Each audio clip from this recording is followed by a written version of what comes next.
The notification popped up at 6:47 a.m. while I was getting ready for another embarrassing day at my little online thing.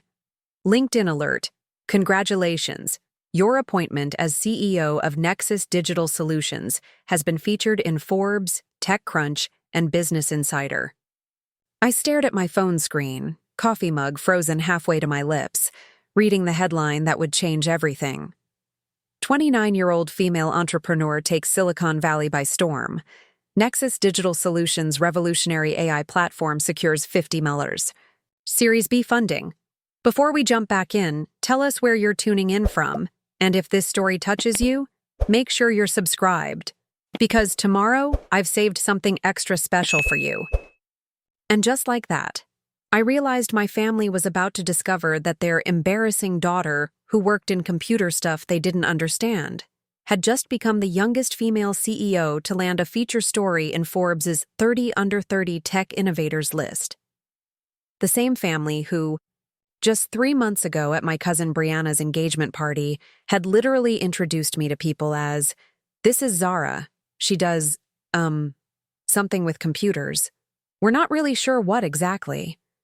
While my brother Marcus got introduced as our successful son, the real estate developer, and my sister Celeste was our artistic daughter, the interior designer with her own studio.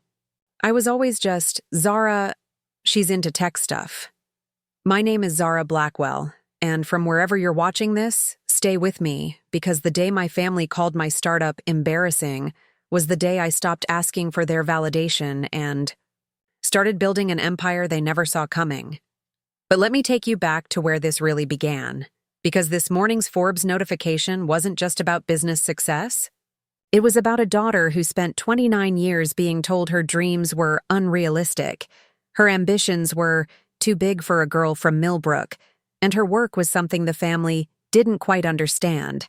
But I'm sure it's nice, dear, growing up in Millbrook, a small town in Ohio where everyone knew everyone and your worth was measured by how well you fit into predetermined boxes.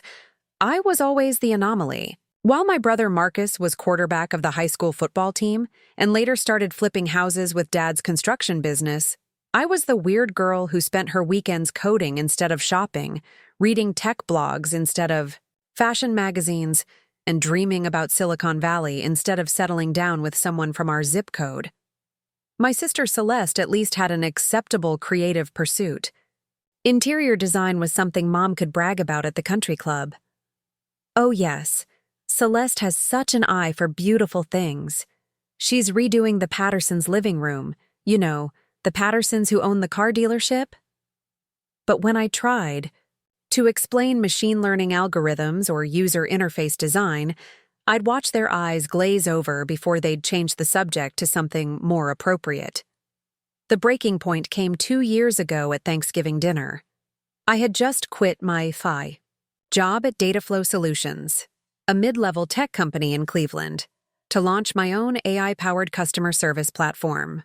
I was 27, had saved $30,000, secured a small angel investment, and was more excited than I'd ever been about anything in my life. "So," Dad said, carving the turkey with the same precision he used to measure twice and cut once in construction, "Zara's decided to leave her nice stable job to start her own. What was it again, honey?" "It's an AI platform that revolutionizes customer service interactions through predictive analytics and natural language processing," I said, the same explanation I'd practiced a dozen times, hoping this time they'd show even a spark of interest. Silence. Then Marcus laughed, not the good kind of laugh, but the condescending one I'd heard since middle school when I'd talk about wanting to work for Google someday. "AI, customer service, Zara, honey, can you just explain what you actually do? Like for normal people?" My mom jumped in with her practiced smile, the one she used when she was embarrassed but trying to be supportive. "What Marcus means is, we're just worried about you, sweetheart.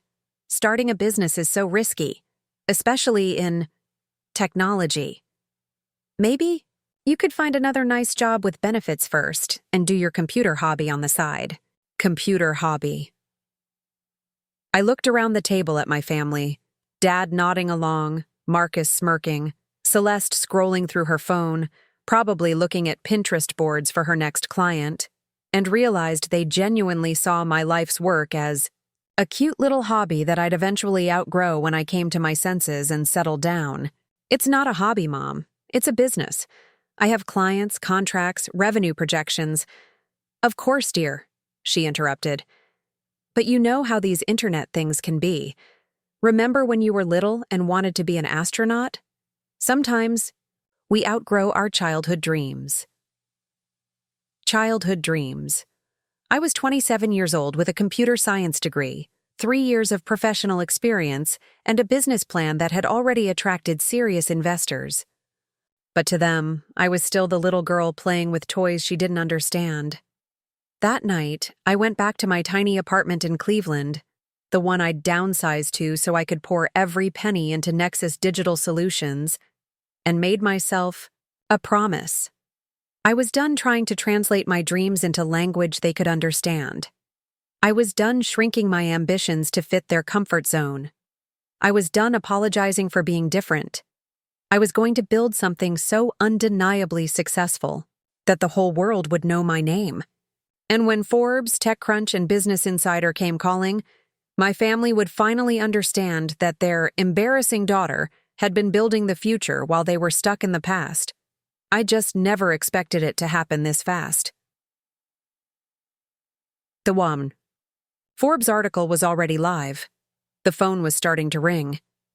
And somewhere in Millbrook, Ohio, my family was about to discover that the girl they never quite understood had just become someone they couldn't ignore. The notification on my phone wasn't just about business success. It was about every daughter who's ever been told her dreams are too big. Every woman who's been dismissed because her work doesn't fit into neat categories. Every person who's been made to feel like they have to choose between family approval and personal fulfillment. This is the story of what happens when you stop asking for permission to be extraordinary, when you stop translating your vision into smaller words so others feel comfortable. When you realize that the people who truly love you will make the effort to understand your world instead of asking you to abandon it for theirs. So stay with me, because what happened next, the phone calls, the awkward conversations, the desperate attempts to rewrite history, that's where this story gets really interesting. Preparing and narrating this story took us a lot of time, so if you are enjoying it, subscribe to our channel. It means a lot to us. Now back to the story. I didn't call them immediately. Part of me wanted to savor this moment just a little longer. The moment before everything changed, before the family dynamics I'd known my entire life got flipped upside down. But by 9 a.m., my phone had been buzzing nonstop. Text messages, missed calls, voicemails. The news was spreading fast. It was Marcus who called first, which surprised me. Usually, family communication went through Mom, the designated emotional coordinator of the Blackwell clan. Zara? His voice sounded strange, uncertain. Hey, I just got a call from Tommy Henderson. You remember Tommy from high school? He works at that marketing firm in Columbus now. Anyway, he sent me this article from Forbes and... Is this you? I could hear him fumbling with his phone, probably trying to read the headline again. It says, Nexus Digital Solutions, CEO Zara Blackwell. Wait, CEO? I thought you just worked for some startup? I don't work for a startup, Marcus. I own the startup. I am the startup. Silence. Then, but when did you become a CEO? And what's this about $50 million? I took a deep breath. For 2 years, I'd been trying to explain my business to my family in terms they could understand. I'd simplified, dumbed down, made myself smaller so they'd feel more comfortable. But Forbes hadn't needed a simplified version. TechCrunch hadn't asked me to explain it for normal people. Business Insider had called me a visionary entrepreneur disrupting the customer service industry. Marcus, I've been the CEO since day one, since I left Dataflow, Since that Thanksgiving dinner where you asked me to explain what I actually do for normal people. I've been the CEO of a company that just raised $50 million in Series B funding because our AI platform is revolutionizing how businesses handle customer interactions. Another pause. I could practically hear his brain trying to compute this information. 50 million? Zara, that's real money. Like, real money. Yes, Marcus, it's real. And you're actually the boss? Like the actual boss of this whole thing? Before I could answer, I heard voices in the background. Mom's voice, specifically, getting louder as she approached wherever Marcus was taking this call. Is that Zara? Let me talk to her. Marcus, give me the phone right now. The phone switched hands, and suddenly Mom's voice filled my ear, higher pitched than usual, the way it got when she was trying to process something that didn't fit her worldview. Zara Elizabeth Blackwell, what is going on? Mrs. Patterson just called me and said she saw your name in some business magazine online. She said something about millions of dollars and CEO and… Honey, I don't understand. Are you in some kind of trouble? Did someone steal your identity? I almost laughed. Even faced with concrete evidence of my success, her first instinct was to assume something was wrong. No, Mom. Nobody stole my identity. I am the CEO of Nexus Digital Solutions. We just secured $50 million in funding.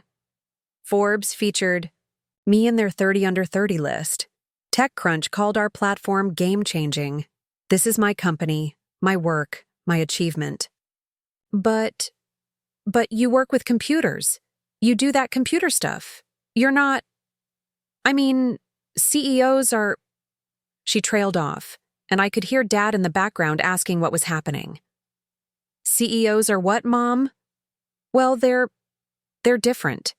They wear suits and go to board meetings and they're usually older. And they went to business school. You went to school for computers. There it was. The real issue wasn't that they didn't understand technology.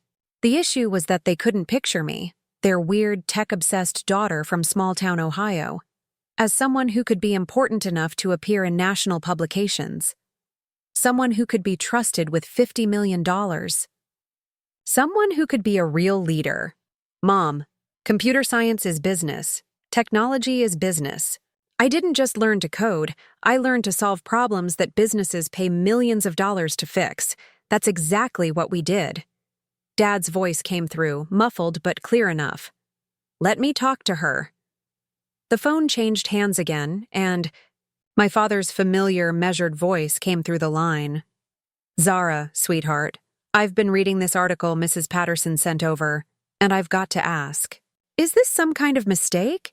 Because it says here that your company is worth, it says it's worth a lot of money, and that you employ 47 people? 49 as of last week, actually. We just hired 2 new developers. 49 people work for you? Yes, Dad. And you make the decisions? The big decisions? All of them. I heard him take a deep breath, the way he did when he was trying to wrap his head around a complex construction project. Zara, honey, why didn't you tell us? If you're running some big company, if you're making all this money, if you're in Forbes magazine, why did you let us think you were just… Just what, Dad? Well, just playing around. With computers. And there it was. The truth I'd been avoiding for 2 years. They hadn't misunderstood my work. They'd dismissed it. There's a difference between not understanding something and refusing to take it seriously. I'd been giving them detailed explanations, sending them articles about my industry, inviting them to visit my office. But they'd chosen to see it as computer stuff and playing around, because that was easier than acknowledging that their daughter had surpassed every expectation they'd ever had for her. I didn't let you think anything, Dad. I told you exactly what I was doing, multiple times. I explained my business model, my client base, my growth projections. I showed you our press coverage, our client testimonials, our revenue reports. You chose not to listen. Silence on the other end. Then Mom's voice, smaller now.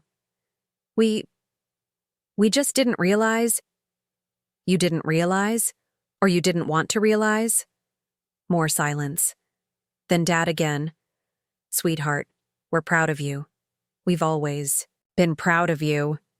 For the first time in this conversation, I felt something crack inside my chest. Not pride, not vindication, something sadder. No, Dad. You've been proud of Marcus for buying his third rental property. You've been proud of Celeste for landing that contract with the boutique hotel. You've been tolerant of me. There's a difference. Zara, that's not...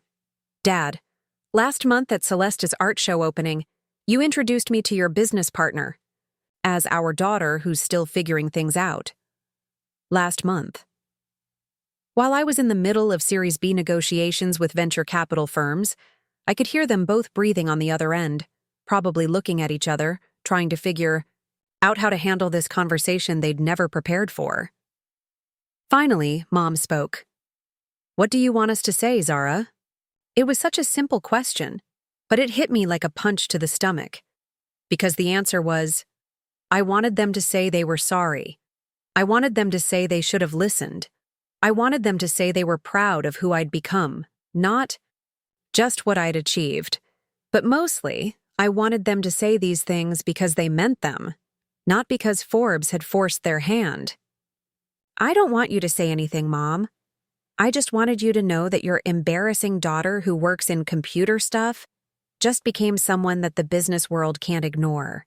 And maybe, just maybe, next time one of your daughters tells you about their dreams, you might consider taking them seriously before the rest of the world has to do it for you. I hung up before they could respond. The phone immediately started buzzing again.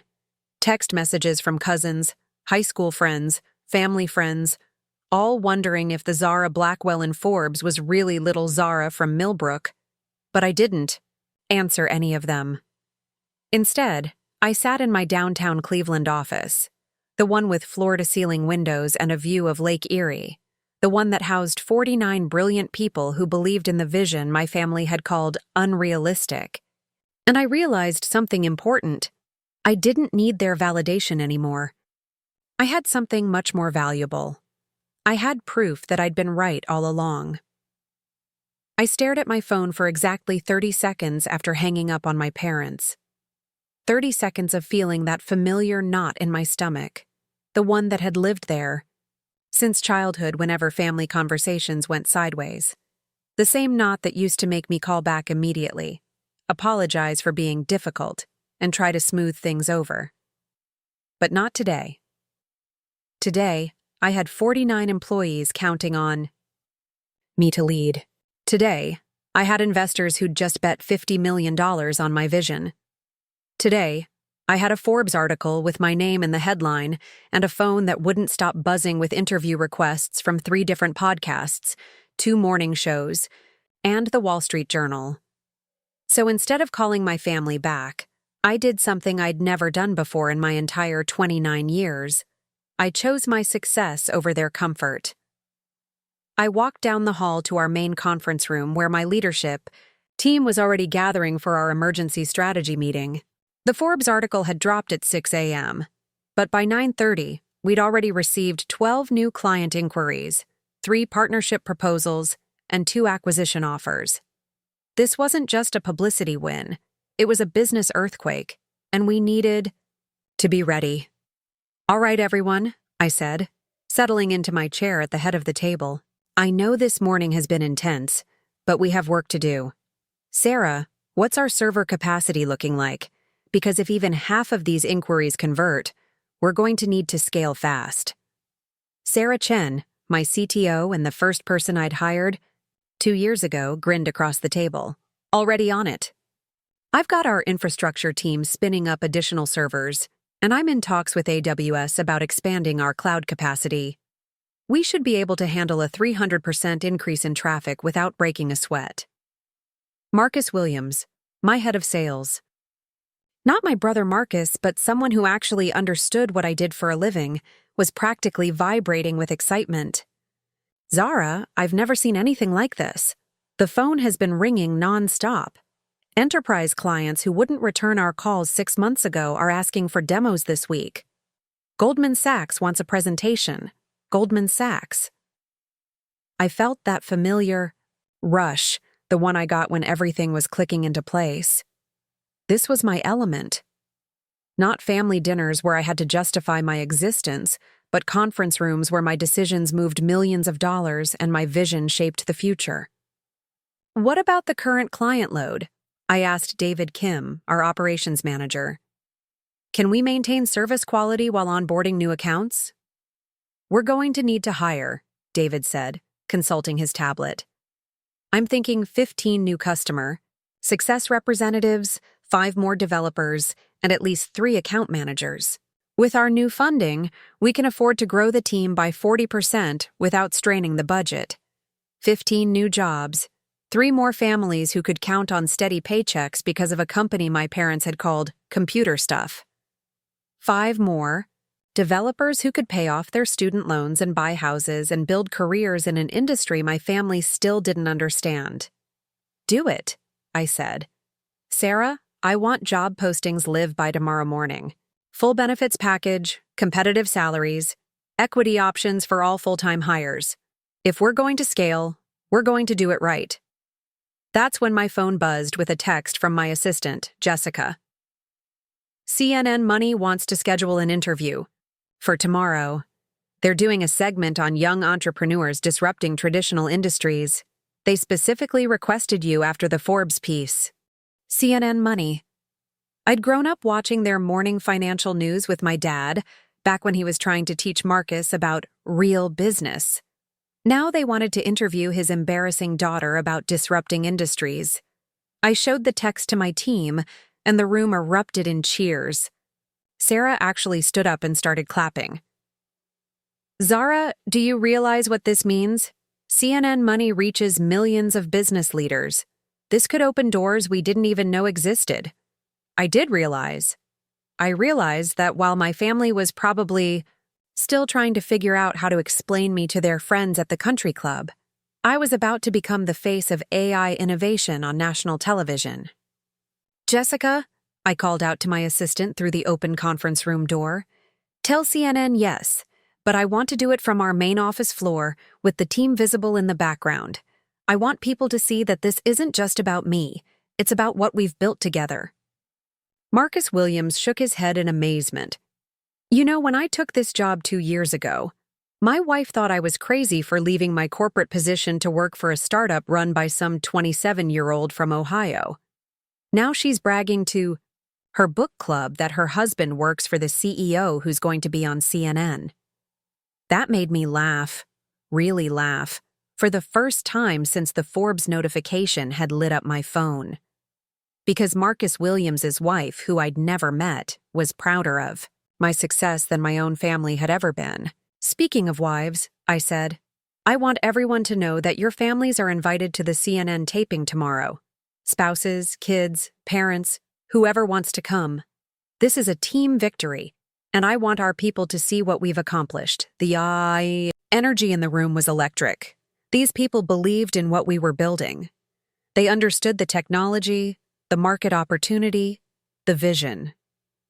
They didn't need me to explain it in smaller words or apologize for being ambitious. After the meeting, I walked back to my office and did something I hadn't done in months.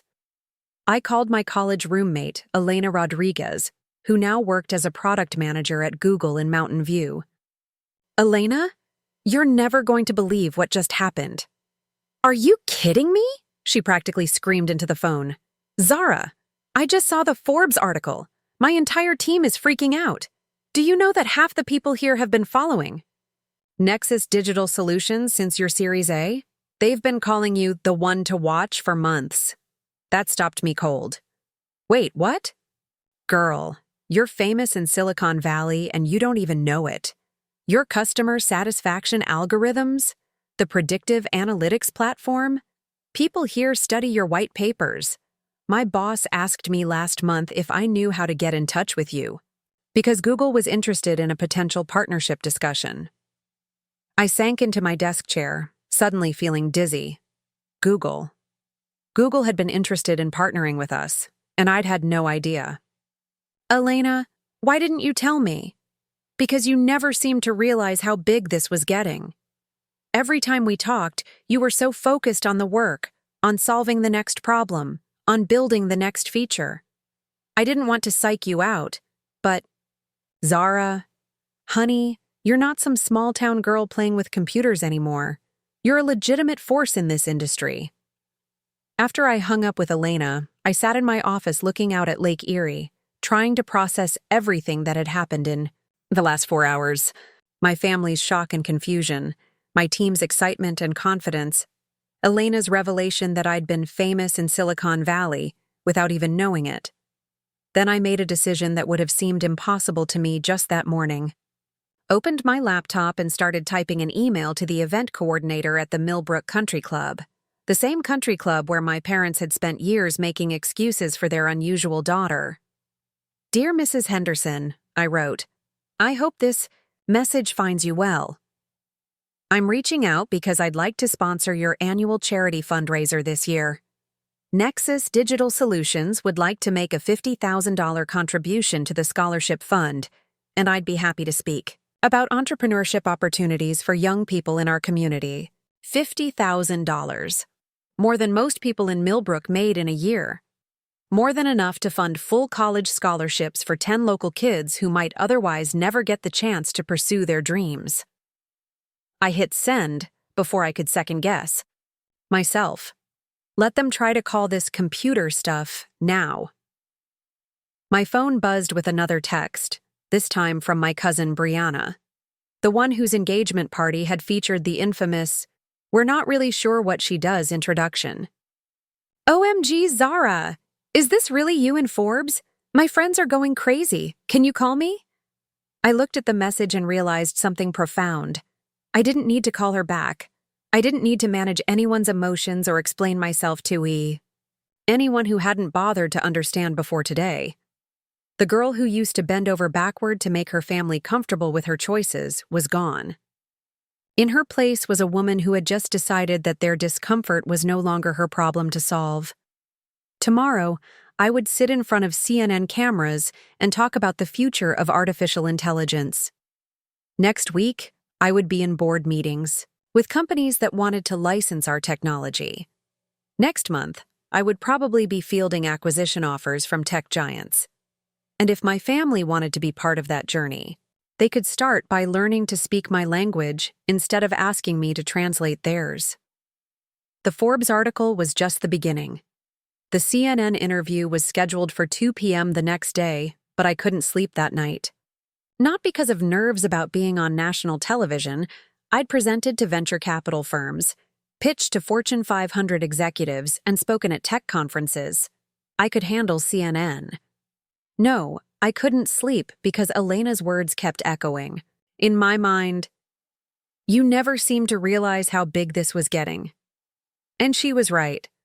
For 2 years, I'd been so focused on building, creating, solving problems that I'd somehow missed the fact that the tech world had been watching me. But my family, they'd missed it too. And unlike Elena, they'd been watching from the front row. Lying in my apartment at 3 a.m., staring at the ceiling, I started thinking about all the times I'd tried to share my wins with them. All the moments I'd called home excited about a milestone, only to be met with polite disinterest or, worse, concern that I was getting ahead of myself. The first client call I'd ever landed, DataCorps, a mid-sized logistics company that needed help automating their customer service. I'd called Mom immediately. It was a $25,000 contract, enough to keep my lights on for 6 months and prove that someone was willing to pay for what I was building. "That's wonderful, sweetheart," she'd said, but I could hear the dishwasher running in the background. "Just make sure you get the money up front. You know how these internet things can be." Internet things. Like the global economy hadn't been running on internet things for the past 2 decades. When we landed our second client, then our third, then our first six-figure contract with regional banking solutions, I'd stopped calling with updates. What was the point? Every victory was met with the same patronizing caution, the same subtle suggestion that this was all somehow temporary, somehow not quite real. But it wasn't just the business wins they'd dismissed. It was everything. When I graduated magna cum laude from Ohio State with my computer science degree, Marcus had graduated the same semester with a business degree and a 2.7 GPA. Guess whose achievement got mentioned first at every family gathering? For the next 2 years? Marcus is so smart with money, they'd say. He's going to do great things in business. When I got my first job at Dataflow Solutions, starting at $72,000 a year, more than Dad made in construction, Mom's response was, "That's nice, honey. Just remember, computers change so fast. Make sure you have a backup plan."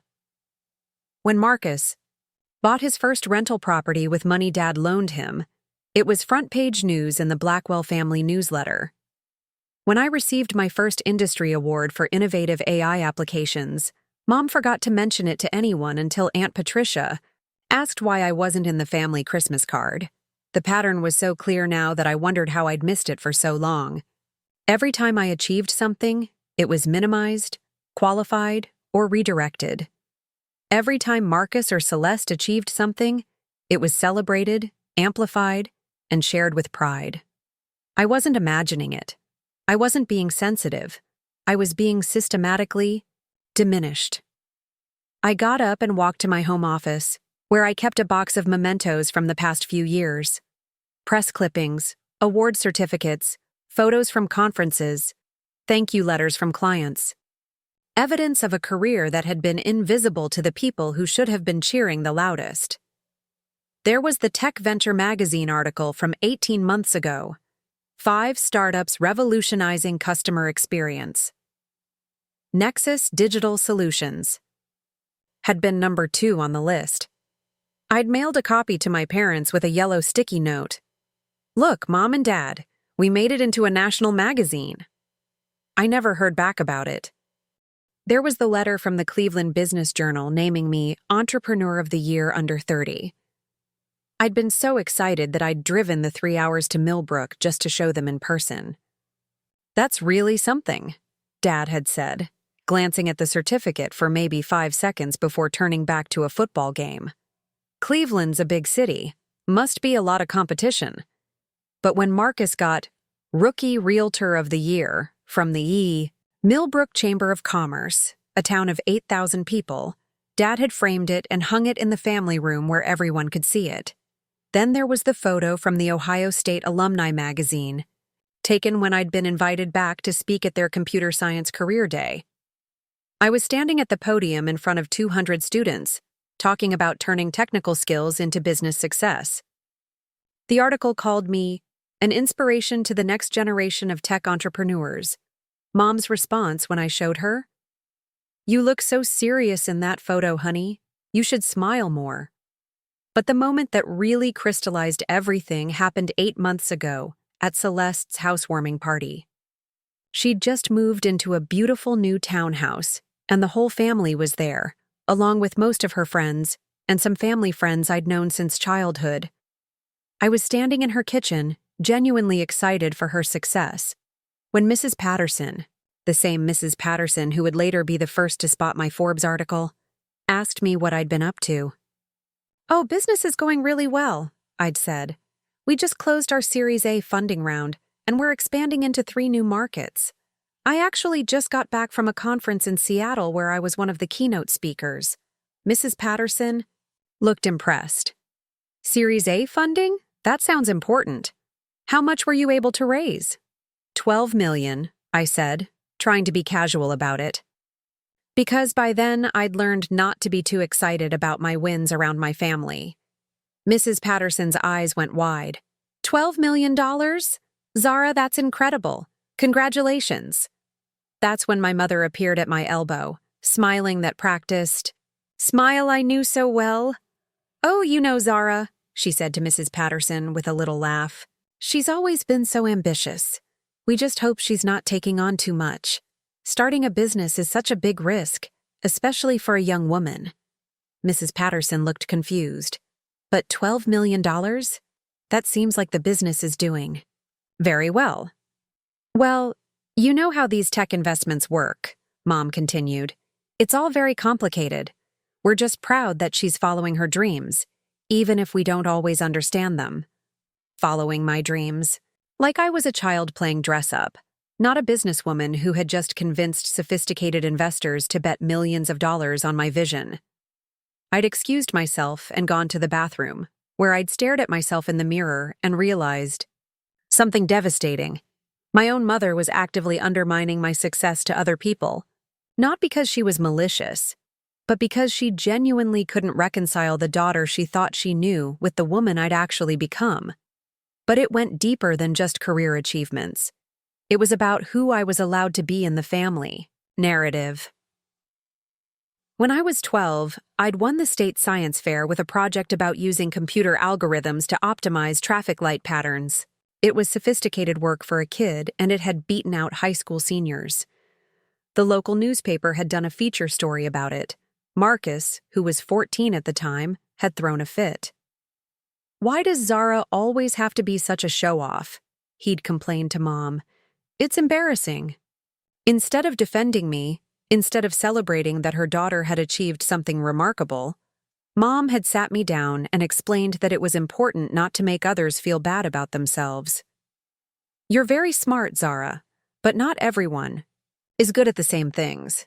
Maybe next time you could try not to work quite so hard on these projects. Try not to work so hard. Don't be so smart. Don't achieve so much. Don't make others feel bad by being yourself." The message was clear. My success was a problem that needed to be managed, not a gift that should be celebrated. When I was 16 and got accepted to a summer program at MIT for gifted students, Mom's first response was worry about the cost and whether I really needed such an intense experience. When Marcus got accepted to a baseball camp the same summer, something Dad had been pushing for years, they found the money without question. When I graduated high school as valedictorian, they were proud, but they spent more time worrying about whether my speech would be too intellectual for people to understand than celebrating the achievement itself. The pattern had been there all along. My intelligence was something to be managed and minimized. My ambition was something to be concerned about. My success was something that made other people uncomfortable, and therefore something that made them uncomfortable. I closed the box of mementos and went back to bed, but sleep still wouldn't come. Because now I understood something I'd been too close to see before. This wasn't about them not understanding technology or business. This was about them not being able to accept that I had outgrown the role they'd assigned me in the family story. In their narrative, I was supposed to be the smart one who eventually settled down into something more appropriate, the ambitious one who eventually learned to be more realistic, the driven one who eventually realized that success wasn't as important as fitting in, but I hadn't settled. I hadn't become more realistic. I hadn't stopped achieving. And now, with Forbes and CNN and $50 million in funding, I had become impossible to ignore. The family narrative was broken, and they didn't know how to fix it. As I finally drifted off to sleep around 5 a.m., I realized that tomorrow's CNN interview wasn't just about showcasing my business success. It was about claiming space for the person I'd always been but had never been allowed to be. The girl who was too smart, too ambitious, too driven, too much. She was about to tell her story to millions of people who might actually want to hear it. I woke up that morning with a clarity I hadn't felt in years, but it wasn't the kind of clarity that felt good. It was the sharp, uncomfortable kind that comes when you finally see something you've been avoiding for decades. As I got ready for the CNN interview, I couldn't stop thinking about one question. How had I let this happen for so long? Because here's the thing I was finally ready to admit to myself. I hadn't been a passive victim in this dynamic. I'd been an active participant. Every time my family dismissed one of my achievements, I'd tried harder to make them understand. Every time they minimized my work, I'd explained it in simpler terms.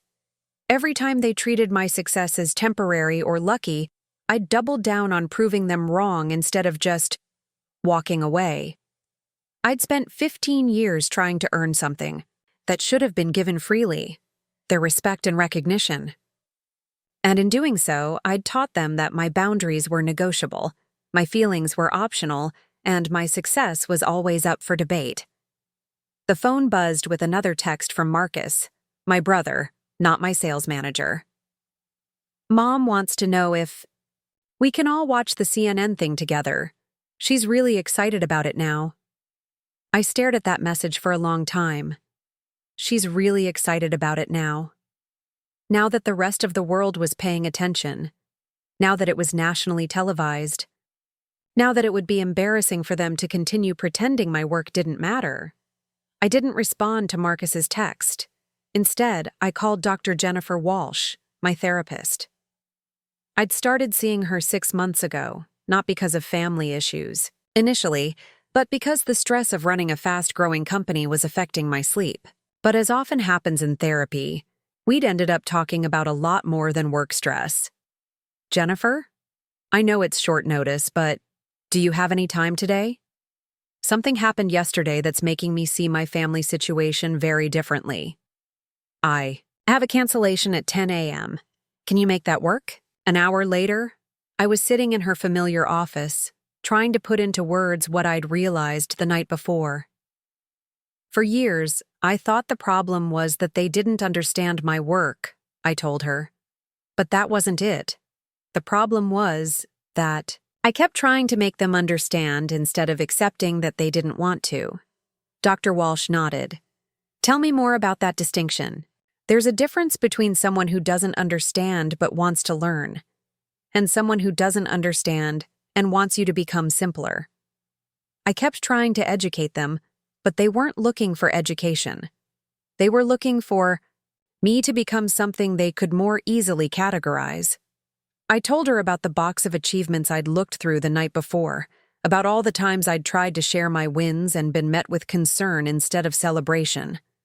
The thing is, I said, feeling something loosen in my chest as I spoke, I enabled it.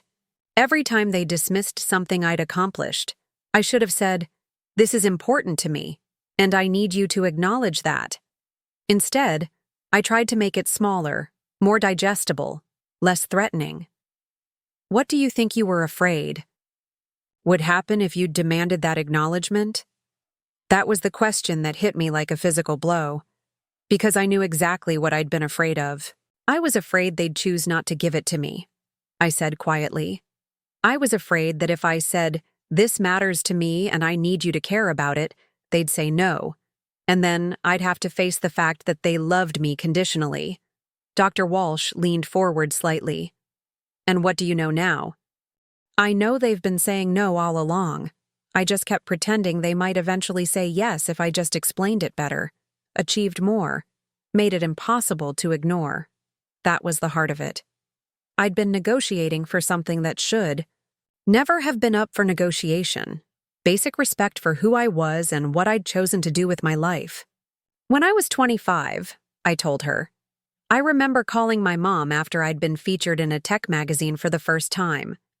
I was so excited, and she said, "That's nice, honey, but don't let it go to your head. You know how these things can be."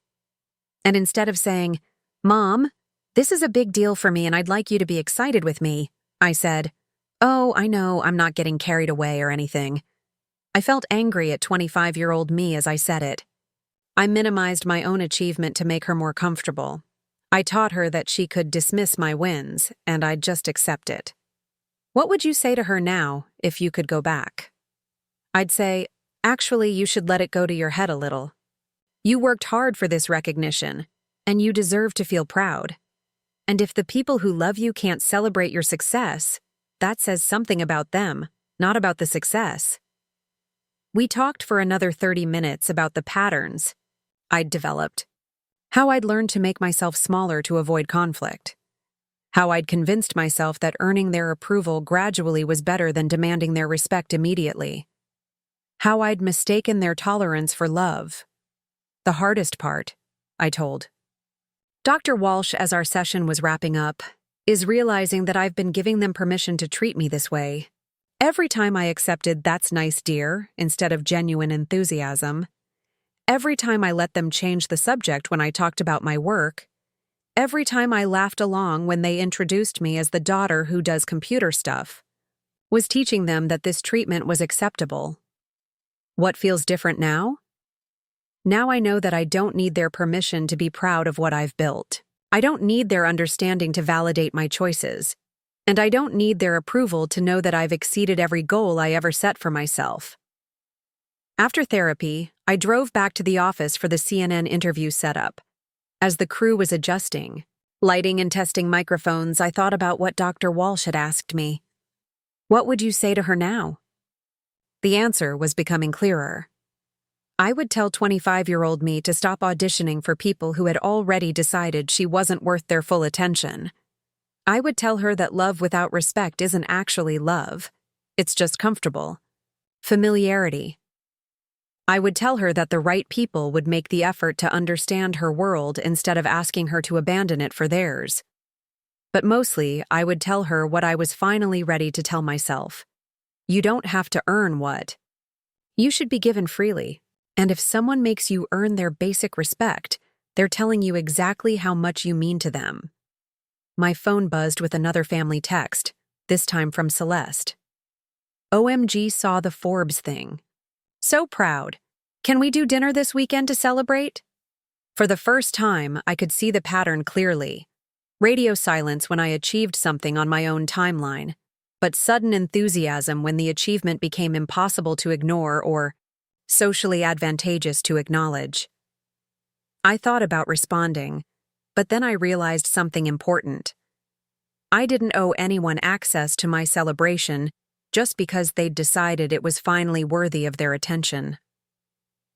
The CNN producer approached. Me? Ms. Blackwell, we're ready for you. Just remember, this is going out to about 2 million viewers, so speak clearly and don't worry about being too technical. Our audience loves hearing about innovation.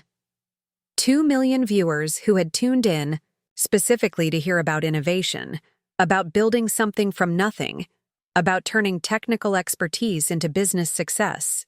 2 million people who wouldn't need me to translate my vision into smaller words or apologize for being ambitious. As I walked toward the camera setup, I thought about all the times I'd tried to explain my work to my family, all the energy I'd spent trying to make them understand something they had no interest in understanding, all the times I'd made myself smaller so they could feel more comfortable. That version of me, the one who had spent years contorting herself to fit into their expectations, she was done. Not because I was angry, but because I finally understood that I'd been solving the wrong problem. The problem was never that they didn't understand my work. The problem was that I'd been asking for their approval instead of simply living my life and letting them catch up or not. Ms. Blackwell? The producer called. We're live in 30 seconds. I took a deep breath, straightened my shoulders, and prepared to talk about artificial intelligence, business strategy, and the future of customer service to an audience that actually wanted to hear it. For the first time in my adult life, I wasn't going to explain myself in terms someone else could understand. I was going to speak my language, tell my story, and let the world see exactly who I'd become. The girl who used to minimize her achievements to make others comfortable was about to take up all the space she deserved on national television, and she wasn't going to apologize for any of it. Good afternoon. I'm Rebecca Martinez with CNN Money, and today I'm speaking with Zara Blackwell, the 29-year-old CEO of Nexus Digital Solutions, whose company just secured $50 million in Series B funding. Zara, thank you for joining us. I looked directly into the camera, feeling more grounded than I had in years. Behind me, through the glass walls of our main office floor, 49 brilliant people were going about their work, coding, designing, problem-solving, building the future. This was my world, and for the first time, I wasn't going to apologize for how big it had become. Thank you for having me, Rebecca. I'm excited to be here. Let's start with the basics. Nexus Digital Solutions has been called a game changer in customer service technology. Can you explain what your company actually does? 6 months ago, this question would have made me internally cringe, knowing my family would be watching, and probably still not understanding the answer. Today, I felt nothing but confidence. Absolutely. We've developed an AI platform that doesn't just respond to customer inquiries, it predicts them. Our system analyzes patterns in customer behavior, identifies potential issues before they become problems, and proactively reaches out with solutions. For example, if our algorithm detects that a customer's usage pattern suggests they're about to exceed their data plan, it can automatically offer a plan upgrade or usage tips before they get hit with overage charges. That sounds incredibly sophisticated. How did you identify this market opportunity? I spent 3 years in traditional customer service tech, and I kept seeing the same problem. Companies were always reactive. A customer would get frustrated, call in angry, and then we'd try to fix it. I realized that with the right data analysis, we could flip that model entirely. Instead of managing complaints, we could prevent them. Rebecca leaned forward, genuinely interested. And the response from the business community has been remarkable. You've gone from startup to $50 million in funding in just 2 years. What's driving that rapid growth? This was the moment I'd been preparing for my entire career, though I'd never realized it. Not just the technical explanation, but the bigger vision. The old model of customer service is broken, I said, feeling the words flow naturally. Companies spend billions on call centers, complaint management, customer retention specialists, all trying to fix relationships that are already damaged. Our platform eliminates most of those costs by maintaining positive relationships from the start. We're not just saving companies money, we're fundamentally changing how they connect with their customers. I understand you started this company in Cleveland rather than Silicon Valley. Was that intentional? I smiled, thinking about all the times my family had treated my Ohio roots as a limitation rather than a strength. Cleveland has an incredible tech ecosystem that people overlook. The talent pool is extraordinary, the cost of living allows us to offer competitive salaries that go further, and there's a collaborative spirit here that you don't always find in more competitive markets. Plus, being in the Midwest means we understand the practical, no-nonsense approach that most businesses actually want. We're not trying to disrupt for the sake of disruption. We're solving real problems for real companies. Speaking of real companies, I understand some major corporations are already using your platform. Can you share any specifics? We work with everyone from regional banks to national retail chains. One of our clients saw a 67% reduction in customer service calls and a 43% increase in customer satisfaction scores within 6 months of implementation. Another client was able to reduce their customer service staff by 40%, while actually improving response times and customer happiness. I could see Rebecca's eyes light up. These weren't theoretical benefits. These were concrete, measurable results that directly impacted bottom lines. Those are impressive numbers. Now, I have to ask about the funding round. $50 million is significant for any company, but especially for one led by a young woman in tech. What was that process like? This question would have made me defensive 2 years ago. I would have worried about seeming too aggressive or too confident. Today, I felt only pride. The funding process was incredibly validating because it confirmed that investors see what we see. This isn't just a nice-to-have technology, it's becoming essential infrastructure for any business that wants to scale sustainably. We had multiple term sheets to choose from, which meant we could be selective about partners who truly understood our vision. And what is that long-term vision? I paused for just a moment, not because I didn't know the answer, but because I wanted to make sure I communicated it clearly to the 2 million people watching.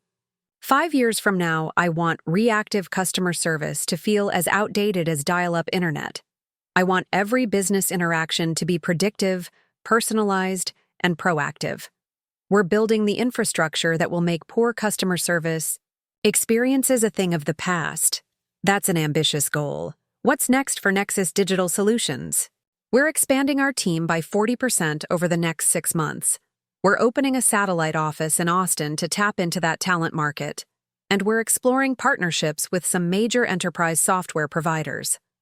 The goal is to make our technology available to companies of every size, from startups to Fortune 500. Rebecca nodded. Before we wrap up, I want to ask about your personal journey. You're 29, you're a female CEO in a male-dominated industry, and you've built this company from the ground up. What advice would you give to other young entrepreneurs who might be watching? This was it. The moment to say what I wished someone had told me when I was 22 and afraid that my dreams were too big for a girl from Millbrook. First, trust your instincts about market opportunities, even if other people don't immediately understand them. Some of the best business ideas sound impossible until they become inevitable. Second, surround yourself with people who believe in your vision, not people who want to make your vision smaller. And finally, don't spend too much time trying to convince people who aren't ready to be convinced. Focus that energy on building something so undeniably valuable that the market will convince them for you. Zara Blackwell, CEO of Nexus Digital Solutions. Thank you so much for joining us today. Thank you, Rebecca. This was wonderful. The cameras stopped rolling, and the studio buzzed with activity as the crew began packing up equipment, but I felt like I was floating. For 22 minutes, I had spoken my language to an audience that wanted to hear it. I had explained complex technology without apologizing for its complexity. I had shared an ambitious vision without qualifying it or making it smaller. I had taken up exactly as much space as I deserved. My phone had been buzzing throughout the interview, but I'd kept it on silent. Now, as I walked back to my office, I saw dozens of notifications. Messages from clients, from industry contacts, from other entrepreneurs, from investors. The interview had been live, and the response was immediate. But there were also messages from Millbrook, from high school classmates, from neighbors, from family friends. All variations of the same theme. I had no idea. This is incredible. We always knew you were smart, but... The most telling message came from my high school guidance counselor, Mrs. Franklin.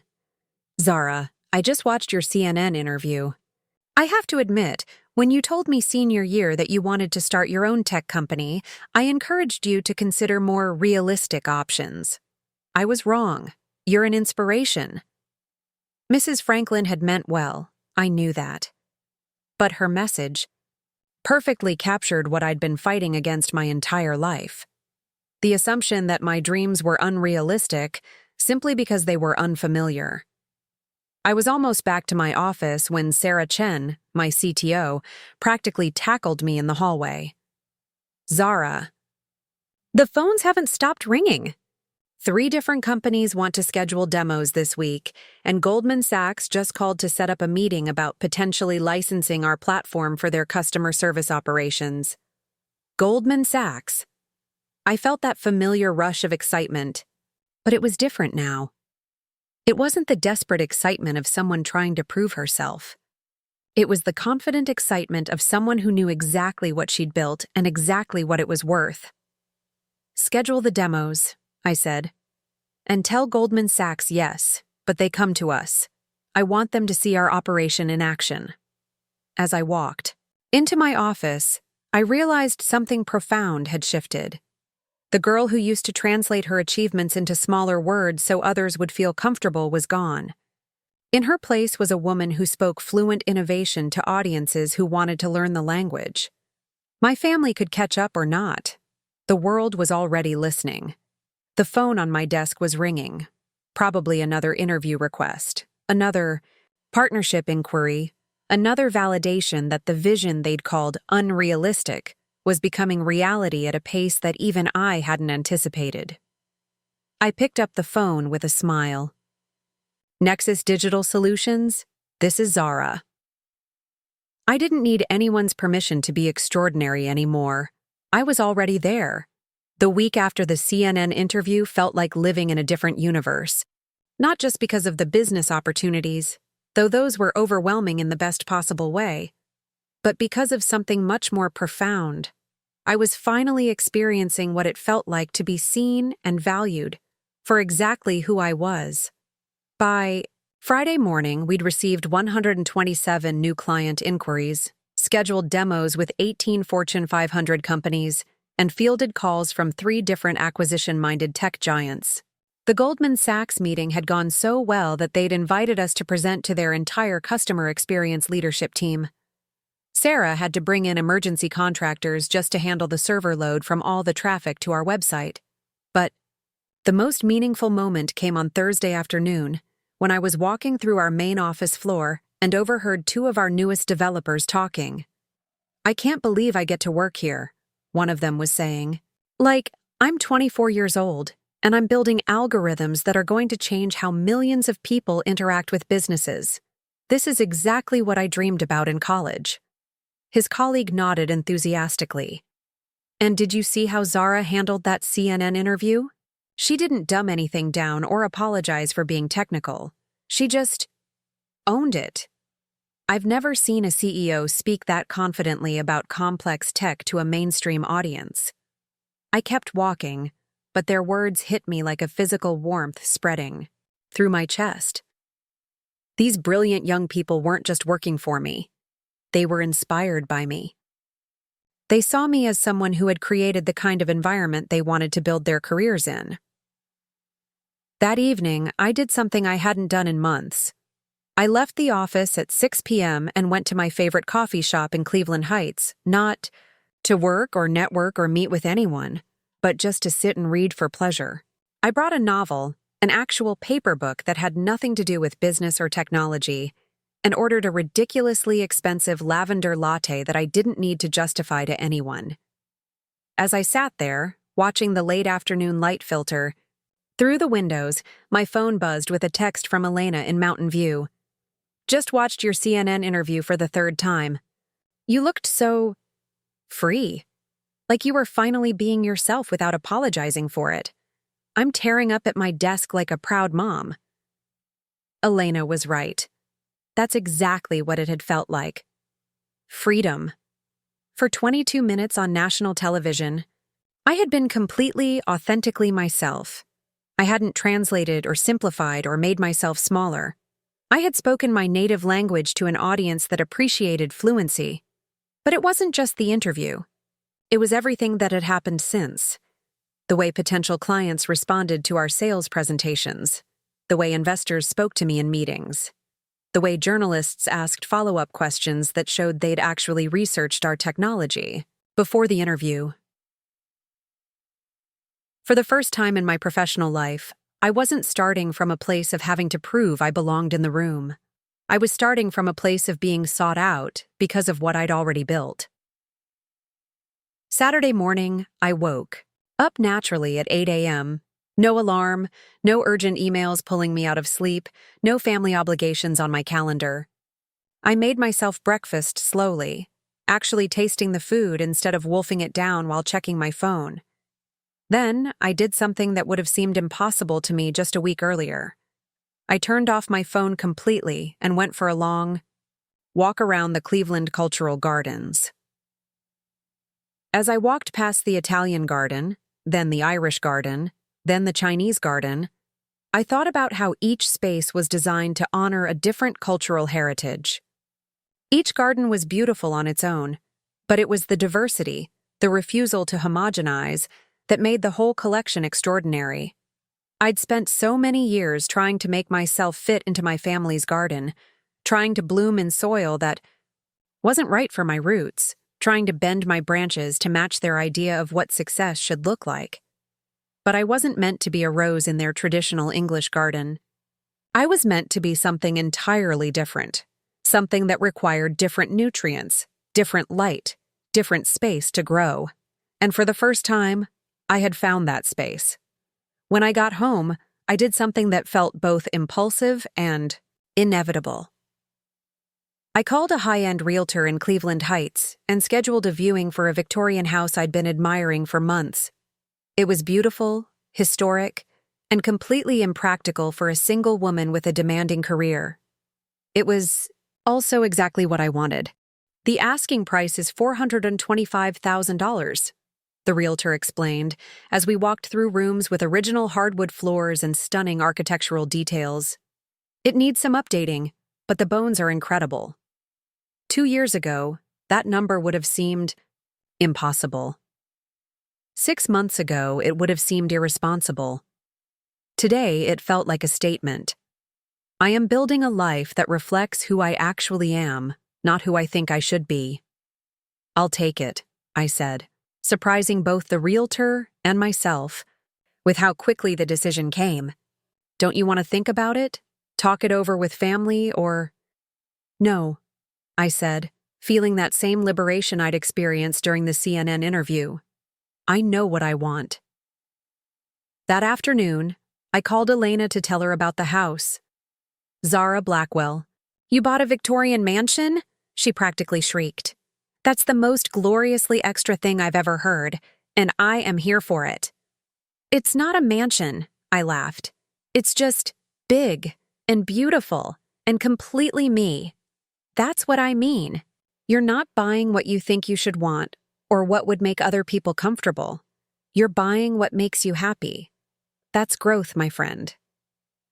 That evening, I sat in my current apartment, the modest one-bedroom I'd chosen years ago to save money for the business, and looked around at the temporary practical furniture I'd accumulated. Nothing in this space reflected who I'd become. It had been a launching pad, a place to survive while I built something bigger. But I wasn't just surviving anymore. I was thriving, and it was time my living space reflected that. Sunday morning brought another milestone I hadn't expected. I was having coffee in my favorite spot by the window when I noticed a young woman at the next table staring at me. Finally, she approached nervously. "Excuse me, are you Zara Blackwell? From the CNN interview?" I nodded, still getting used to being recognized in public. "I'm sorry to bother you, but I had to say something.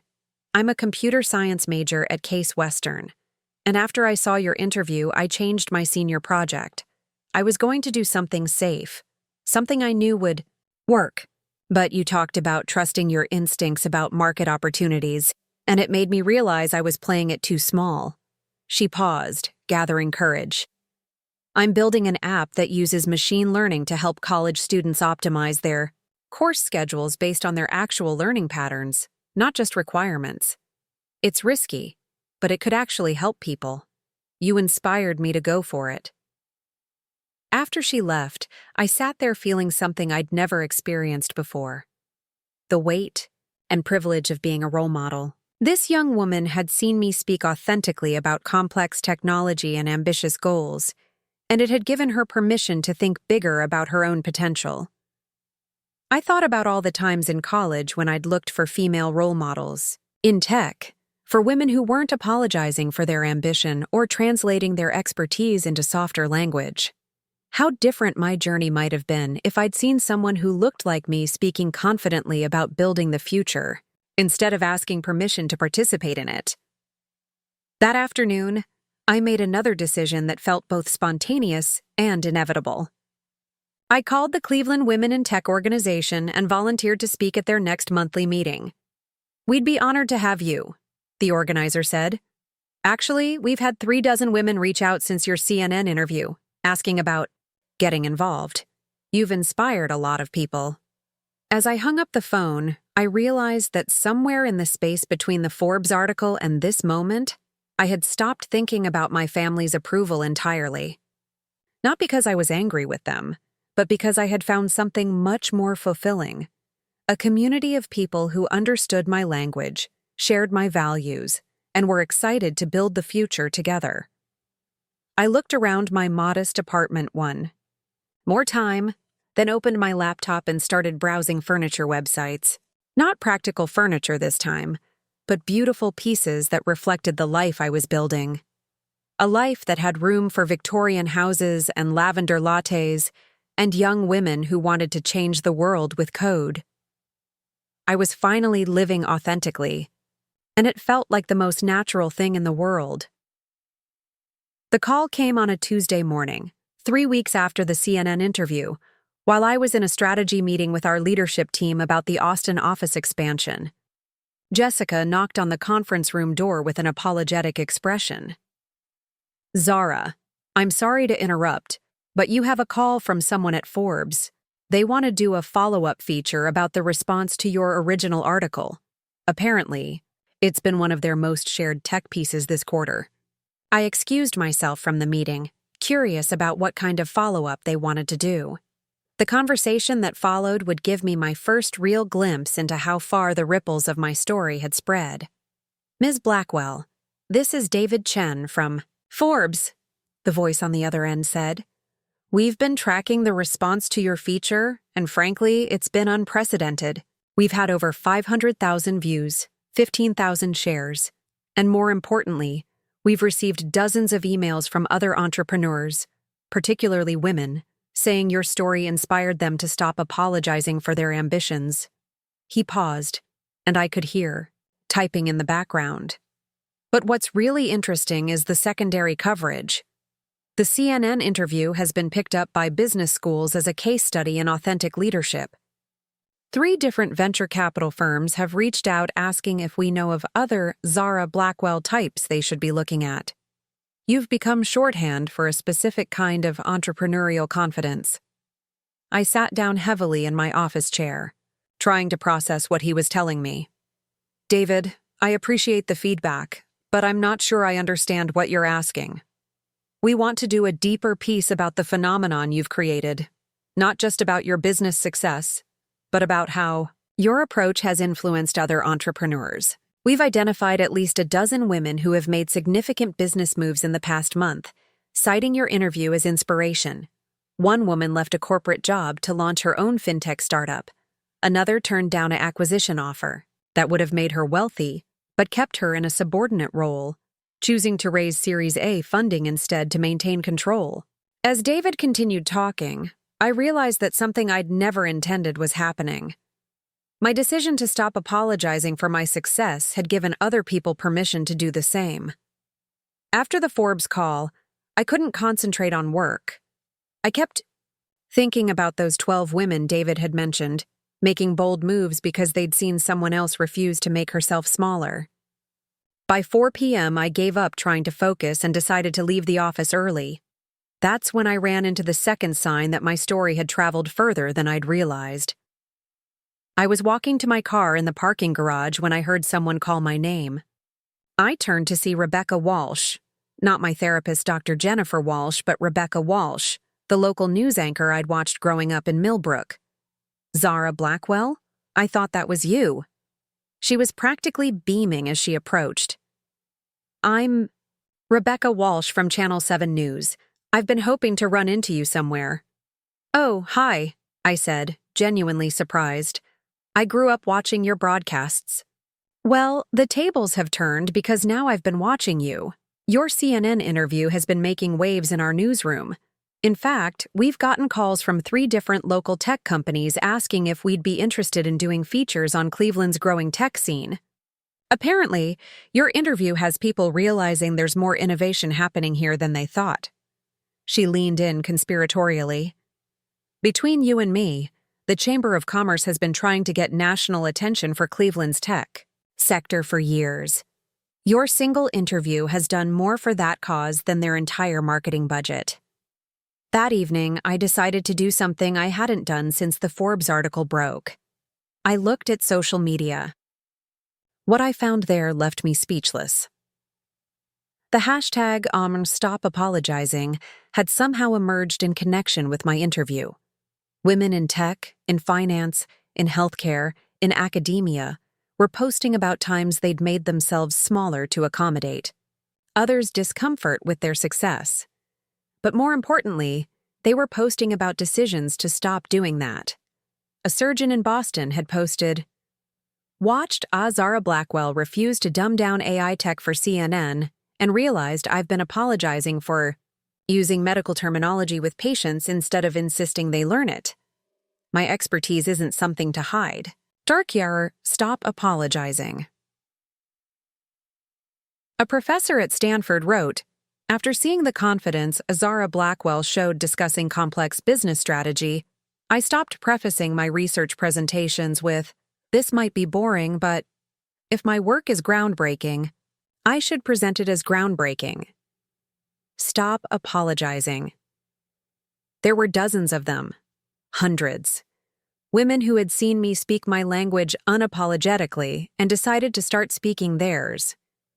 But the post that really got to me came from someone unexpected. My high school calculus teacher, Mrs. Rodriguez. 30 years of teaching, and I just realized I've been starting every parent conference with, "I know math isn't everyone's favorite subject."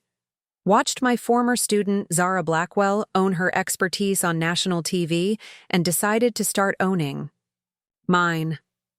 Math is beautiful, essential, and life-changing. Period. Stop apologizing. Proud teacher.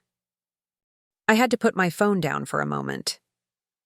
Mrs. Rodriguez had been one of the few teachers who had encouraged my analytical thinking without asking me to tone it down. To learn that my interview had inspired her to reclaim her own expertise felt like the most meaningful feedback I could have received. The next morning brought an email that explained why the ripple effects were spreading so widely. It was from Dr. Amanda Foster, a business professor at Northwestern's Kellogg School of Management. "Dear Ms. Blackwell," it read, "I've been using your CNN interview as required viewing in my strategic leadership course, not just because of the business content, which is excellent, but because of what you demonstrate about authentic communication. You showed my students what it looks like to speak with authority about complex subjects without apologizing for that complexity." She continued, "I've had 3 female students tell me that watching your interview changed how they approach case study presentations. Instead of hedging their strategic recommendations with phrases like, 'I might be wrong, but,' they're now stating their conclusions with confidence and supporting them with data. The change in classroom dynamics has been remarkable." That afternoon, Sarah Chen knocked on my office door with a grin I'd never seen before. "You're not going to believe this," she said, waving her phone. "I just got a call from my alma mater, MIT. They want both of us to speak at their Women in Engineering Symposium next month. Apparently, 5 different professors have been showing your CNN interview in their entrepreneurship classes." "Both of us?" "They specifically requested that I come too. They said they want to showcase the Nexus model of women supporting women in technical leadership roles. They've been getting calls from female students asking about companies where they can be technical and ambitious without having to choose one or the other." That evening, I finally returned Marcus's, my brother's, text from 2 weeks earlier. I'd been putting it off, not out of anger, but because I genuinely hadn't known what to say to his suggestion about watching the CNN interview together. I kept it simple. "Thanks for the invite to watch together. I'm glad you're interested in what I do now." His response came immediately. "Zara, I've been getting calls all week from friends who saw the interview. Tommy Henderson called me 3 times. Even Dad's construction buddies have been asking about you. I had no idea how big your company really was." Then, 20 minutes later, another text. "Can I ask you something? Would you ever consider speaking to Marcus Jr.'s middle school class about careers in technology? His teacher saw the interview and thought you'd be a good role model for the kids, especially the girls." I stared at that message for a long time. Marcus Jr. was my nephew, 12 years old, curious about everything. The idea that his teacher thought I could be a role model for kids his age, kids who were just starting to think about their futures, felt both humbling and empowering. I texted back, "I'd love to speak to his class. Let me know when." But the message that really stopped me in my tracks came that Friday from someone I hadn't heard from in months. Kara Evans, my brother Evan's wife, the one who had liked my Greece photos all those years ago when my family excluded me from their wedding. Zara, I saw your interview and I've been thinking about it all week. I know things have been complicated with family stuff, but I wanted you to know that watching you speak so confidently about your work made me realize something about myself. I've been making my interior design business smaller in conversations because I thought people wouldn't take it seriously. After seeing you own your expertise, I've started talking about my work differently. Thank you for the example. I realized as I read Kara's message that the ripple effect wasn't just reaching strangers or professional contacts. It was reaching people in my own life who had been watching me navigate the same challenges they faced. The challenge of being taken seriously, of owning their expertise, of refusing to apologize for their success. The girl who had spent years trying to make herself smaller so others would be comfortable had accidentally given thousands of people permission to take up the space they deserved. And I was just getting started. The test came on a Thursday morning in November, exactly 6 weeks after the CNN interview. I was reviewing architectural plans for our Austin office when Jessica knocked on my door with an expression I'd never seen before, part excitement, part concern. "Zara, your parents are here. They're in the lobby." I looked up from the blueprints, my pen frozen mid-signature. "My parents? Did they call first?" "No, they just showed up. Your father asked if they could speak with you. He said it was important family business."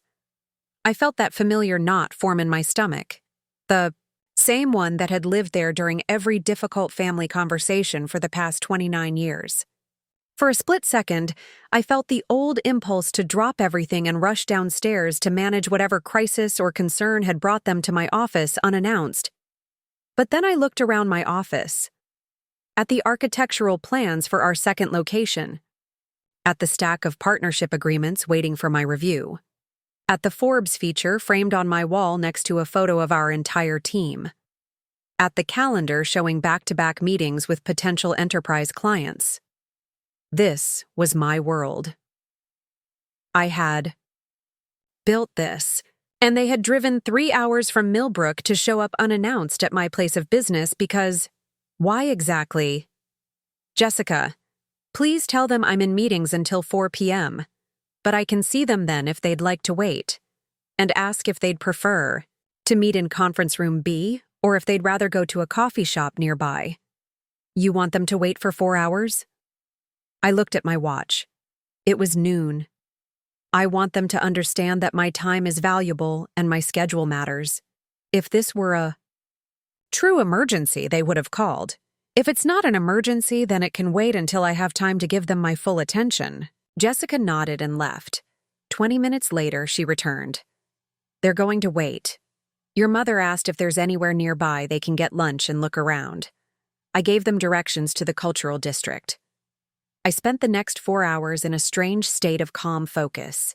Part of me was curious about what had brought them here, but a larger part was proud that I'd held my boundary. The old Zara would have canceled meetings, rearranged her schedule, and apologized for being busy. The new Zara recognized that showing up unannounced to someone's workplace was presumptuous, regardless of family relationships. At exactly 4 p.m., I walked down to conference room B, where my parents were sitting across from each other at the polished oak table. Mom was wearing her best dress, the navy one she saved for church and special occasions.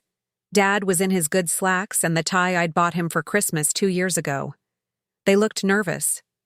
"Mom, Dad," I said, taking a seat at the head of the table. "This is unexpected. What brings you to Cleveland?" They exchanged a look I remembered from childhood, the one that meant they'd rehearsed this conversation on the drive up. Dad cleared his throat. "Zara, sweetheart, we came because we needed to talk to you in person, about everything that's been happening. The magazine articles, the TV interview, all the success. What about it?" Mom leaned forward, her hands clasped tightly on the table. "Honey, we want you to know how proud we are, how proud we've always been. But we're also concerned that maybe some things have been misunderstood." There it was, the reframe, the attempt to rewrite history now that the world was watching. What things have been misunderstood? I asked quietly. Well, Dad said, people around town have been asking us about your business, about why we never mentioned how successful you were. Mrs. Patterson has been telling everyone that we must have been keeping it a secret, and honestly, it's been awkward. I felt something cold settle in my chest. Awkward for whom? For us, Mom said quickly. For the family. People are starting to think we didn't support you, that we didn't know what you were doing. But that's not true, is it? We've always supported you. I looked at them sitting there in their best clothes, having driven 3 hours to my office to ask me to fix their social discomfort. And I realized this was it. This was the test of everything I'd learned about boundaries, about my worth, about who I was willing to be. Mom, Dad, let me ask you something. Do you remember the last time you asked me about my business before the Forbes article came out? They looked at each other again. Well, we always asked how work was going, Mom said. When was the last time you visited my office before today? Silence. When was the last time you asked to meet my employees, or understand what our platform actually does, or celebrate a business milestone with me? Dad shifted uncomfortably. Zara, you know we don't understand all the technical stuff. We tried to show interest, but it was hard to follow. That's not what I'm asking. I'm asking when you made an effort to learn, when you asked me to explain it more than once, when you did what you'd do for any other family member pursuing something important. To them, more silence.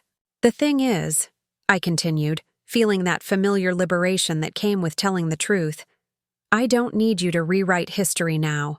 I don't need you to pretend you always supported something you consistently dismissed. And I especially don't need you to ask me to help you manage your social discomfort with other people's questions. Mom's eyes filled with tears. Zara, that's not what we're asking. Then what are you asking? Dad took a deep breath. We're asking. We want to know how to do better, how to be better. We realize we might have missed some things, and we want to fix that. For a moment, my heart softened. This was what I'd wanted to hear for years. Acknowledgement, the desire to do better. But then I looked at the timeline. They wanted to do better now, when my success was impossible to ignore, when their lack of support was socially embarrassing. For them. Dad, I appreciate that. But I need you to understand something.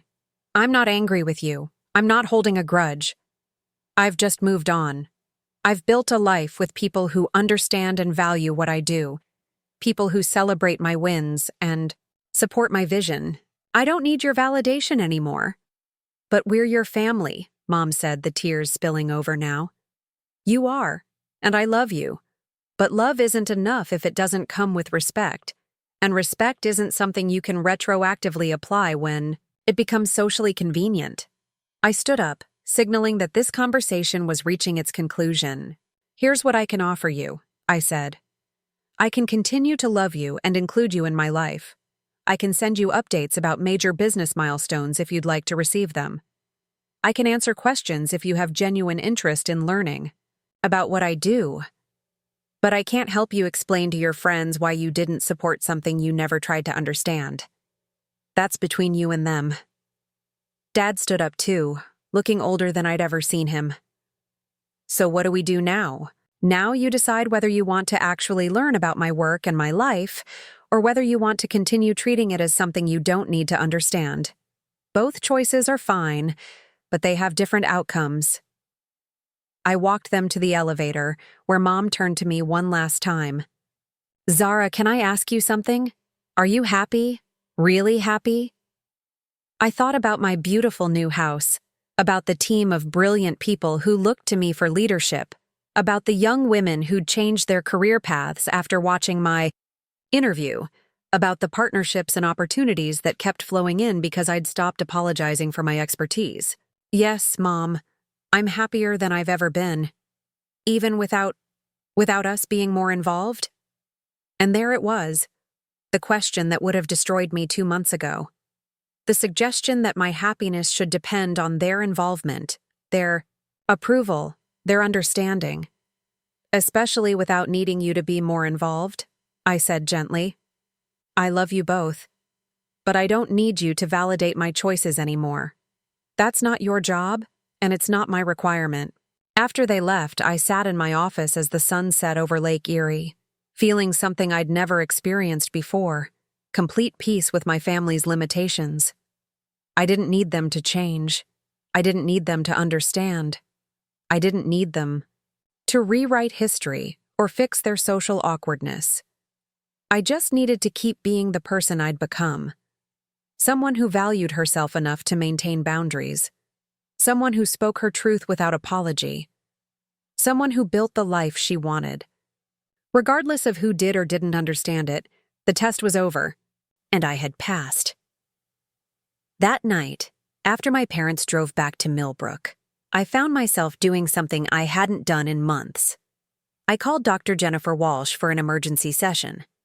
Not because I was falling apart, but because I needed to process what had just happened with someone who could help me understand the deeper implications. They drove 3 hours to ask me to fix their social embarrassment, I told her, sitting in my new living room surrounded by moving boxes. Not to apologize, not to understand what they'd missed, but to ask me to help them manage other people's questions about why they never supported me.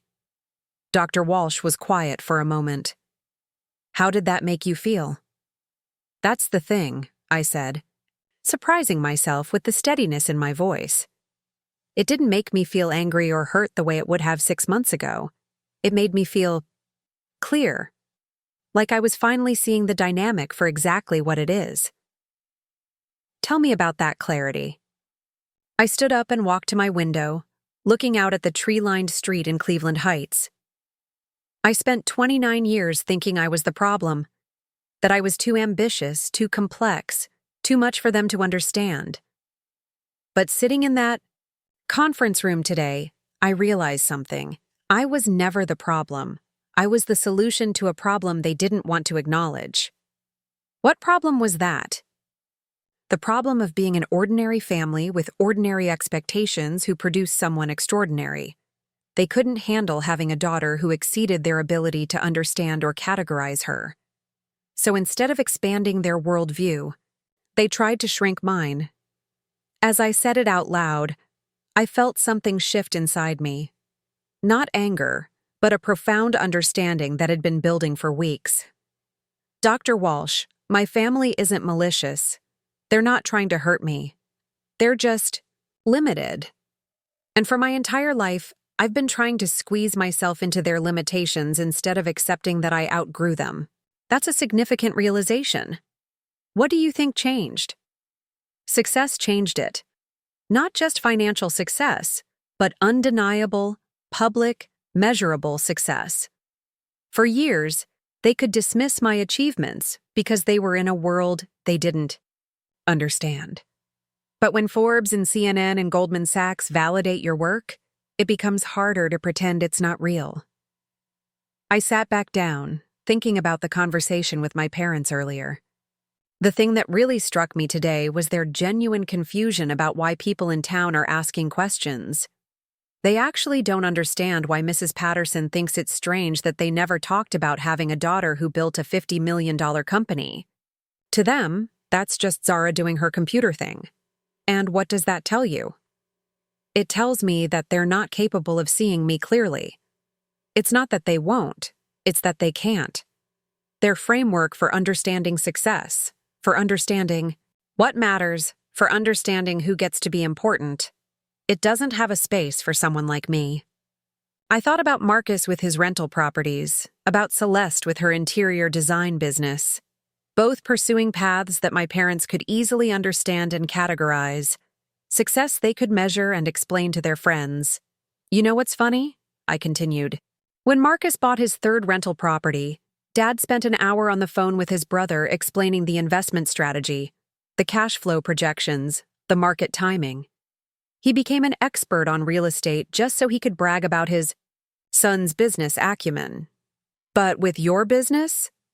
With my business, he never even asked what our revenue was until Forbes published it. He never asked how many employees we had, what problems we solve, who our clients are. He chose not to understand, because understanding would have required admitting that his daughter had surpassed his ability to categorize her. Dr. Walsh made a note. It sounds like you're saying this wasn't about your achievements being too complex to understand, but about them being too significant to acknowledge. That hit me like a lightning bolt. Exactly. If Dad had taken the time to understand my business the way he understood Marcus's real estate investments, he would have had to acknowledge that I wasn't just successful. I was more successful than anyone else in our family. And that didn't fit the story they wanted to tell about themselves. I got up and started pacing, the pieces clicking into place. My whole life, I thought I was fighting against their inability to understand technology or business. But I wasn't. I was fighting against their need to be the primary sources of wisdom and guidance in their children's lives. As long as they could treat my work as something cute and temporary, they could maintain their position as the adults who knew better. And when your success became undeniable? When my success became undeniable, it threatened their entire understanding of themselves as parents. How do you explain to yourself that you dismissed something for years that turned out to be extraordinary? How do you reconcile the fact that your daughter knew something you didn't, saw an opportunity you couldn't see, built something you couldn't have imagined? The answer came to me as I said it. You don't. You try to rewrite history instead. You show up at her office and ask her to help you pretend you always understood, always supported, always knew she was special. Dr. Walsh leaned forward. What do you think would happen if you had agreed to help them with that rewrite? I would have enabled them to continue seeing me as someone whose job it is to make them comfortable with realities they don't want to face. I would have become complicit in my own diminishment again. I sat back down, feeling the weight of this understanding. The truth is, Dr. Walsh, I was never trying to get their approval for my work. I was trying to get their acknowledgement of who I actually am. I wanted them to see that I'm not the daughter who needs their guidance anymore. I'm the daughter who exceeded their ability to guide me years ago. And how does it feel to understand that? It feels liberating. Because I've been trying to solve the wrong problem. I've been trying to make them understand my work when the real issue was that they can't handle who I've become. They need me to be someone they can still advise, still worry about, still see as slightly lost and in need of their wisdom. I thought about the conversation earlier, about Mom asking if I was really happy without their involvement. When my mom asked if I was happy without them being more involved, she wasn't asking about my well-being. She was asking whether I still needed them to feel complete. Because if I don't need them, if I've built a life that's fulfilling and successful, without their input, then what's their role in my story? What do you think their role is? Their role is to be my parents who love me within their capacity to love. But that capacity has limits, and those limits aren't my responsibility to expand or work around anymore. I felt something settle in my chest as I said it. Not sadness, but acceptance. I think for the first time in my life, I see them clearly. They're not villains who deliberately held me back. They're just people with a limited worldview who produced a daughter who outgrew that worldview. They can either expand their perspective to include who I actually am, or they can continue loving the version of me that fits their understanding. Both are fine, but I'm not going to shrink myself to make their choice easier. That's a profound shift, Zara. How do you feel about moving forward? I feel free, I said, and meant it completely. Free from trying to earn something I should have been given automatically. Free from explaining myself to people who have chosen not to understand. Free from carrying the emotional labor of managing other people's discomfort with my success. As I hung up the phone, I realized that the conversation with my parents had been a gift, not because it brought us closer, but because it had crystallized something I'd been working toward for months. The understanding that love without recognition isn't enough, that family without respect is just shared DNA, and that sometimes the Most loving thing you can do is stop trying to force people to see you clearly. I looked around my new house, the beautiful, impractical Victorian that reflected exactly who I'd chosen to become, and realized I wasn't waiting for anyone's permission to inhabit my life anymore. I was already home. 2 months after the confrontation with my parents, I found myself standing in front of 200 middle school students at Riverside Academy in Millbrook, looking out at faces full of curiosity and possibility. Marcus Jr. sat in the third row, beaming with pride that his tech-famous aunt was speaking to his class. How many of you have ever been told that something you wanted to do was unrealistic? I asked. Nearly every hand in the room went up. Good, I said, and watched their surprised expressions. That probably means you're thinking big enough to matter. The invitation had come through Marcus after our family's office visit, but what started as a favor to my nephew had evolved into something much more significant. When I'd called the school to arrange the visit, Principal Martinez had mentioned that they'd been struggling to encourage girls to take advanced STEM courses. We have brilliant female students, she'd explained, but they often shy away from the more challenging math and science classes. They're worried about being the only girl, or they think they're not math people, or their families don't see the point of pushing them in technical subjects. That conversation had sparked an idea that was now becoming reality. After my talk to the middle schoolers, where I demonstrated our AI platform by having it predict and solve a customer service scenario in real time, I met with Principal Martinez and 3 school board members in the conference room. Ms. Blackwell, Principal Martinez began. The students were clearly inspired, but I have to ask, was this just a one-time visit, or would you be interested in something more ongoing? I opened the folder I'd brought with me. Actually, I have a proposal. Nexus Digital Solutions wants to establish the Millbrook Future Innovators program. We're prepared to commit $250,000 over 3 years to fund advanced STEM education here. The school board members' eyes widened. This was more money than their annual technology budget. The program would have 3 components, I continued. First, we'd fund a state-of-the-art computer lab with equipment for coding, robotics, and AI exploration. Second, we'd provide scholarships for any student who wants to attend summer STEM camps or programming workshops. And third, we'd establish a mentorship program connecting your students with professionals in tech industries. Board member Janet Clearwater leaned forward. This is incredibly generous, but can I ask what prompted such a substantial investment in our small-town school? I thought about how to answer that honestly. This community raised me, even when it didn't entirely understand who I was becoming. I want to make sure that other kids who think differently, who have big dreams, who want to build things that don't exist yet, I want them to know that those dreams are possible, and I want them to have resources and support that I had to find on my own. Principal Martinez smiled. When could we start? The lab equipment can be installed over winter break. The first group of summer camp scholarships would be available this spring. And I'd like to personally mentor 3 students who show exceptional interest in entrepreneurship or innovation. As I drove back to Cleveland that afternoon, I thought about how different it felt to return to Millbrook now.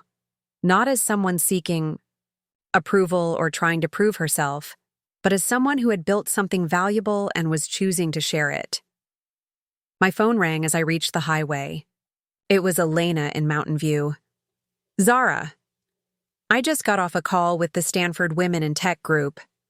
They want to know if you'd be interested in doing a joint presentation with me about building authentic leadership in the tech industry. Apparently, your just stop apologizing message has reached the West Coast. When and where? Next month at their annual conference. But here's the interesting part. They specifically want to focus on how authentic leadership creates ripple effects in organizations. They've been studying companies that have implemented what they're calling the Blackwell approach to technical communication. I almost pulled over.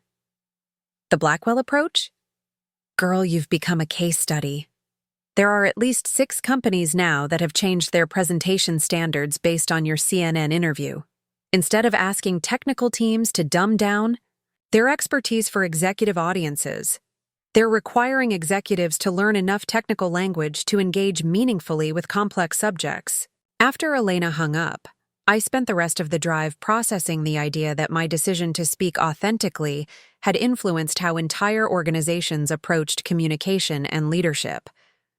But the call that really changed everything came the next week from someone I'd never expected to hear from, Dr. Patricia Williams, the Dean of Engineering at Ohio State. Ms. Blackwell, I'll cut straight to the point.